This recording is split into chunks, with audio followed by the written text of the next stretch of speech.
In today's video, I'm going to teach you how to filter the top and measures within a dimension using Tableau. This is a useful skill that enhances your ability to analyze data efficiently and highlights the most relevant insights. Let's dive right in.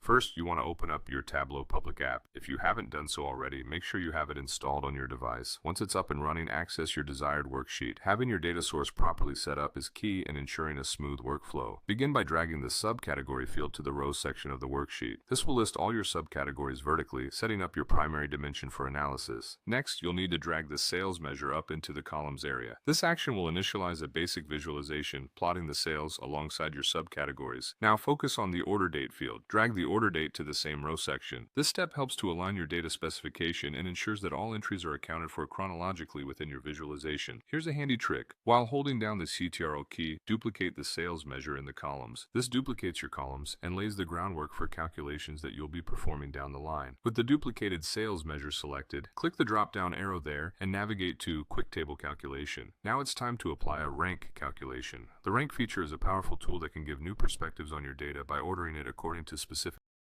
in this case, sales. After applying the rank calculation, click on the drop-down arrow once again and select Compute Using.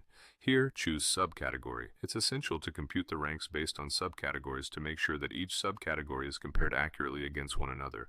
In the drop-down menu, you'll see an option to select Discrete. Choose this setting to change how your data is presented, transforming continuous data into distinct separate values. Next, take the first sales pill found in the columns and drag it down to the rows, positioning it right in the middle. Then, while still holding down the Ctrl key, drag the sales measure from the rows to the filters pane. Confirm this by clicking OK and dive back into the drop-down arrow settings. Choose Continuous, followed by the At Most option, and hit OK. This will refine your filter settings to rank sales, listing only the highest entries. Once more, interact with the drop-down arrow and this time select Show Filter. You'll see a filter appear on your Tableau toolbar. Adjust the legend filter to just 5, honing in precisely on the top 5 entries. Finally, click on Text within your options and choose Show Mark Labels. This will display the measurement labels directly on your visualization, offering an immediate, clear view of your top-performing categories. And there you have it. You've successfully gone through the steps to filter the top and measures within a dimension in Tableau. This technique is invaluable for identifying trends and making data-driven decisions confidently. Thank you for following along, and happy data analyzing.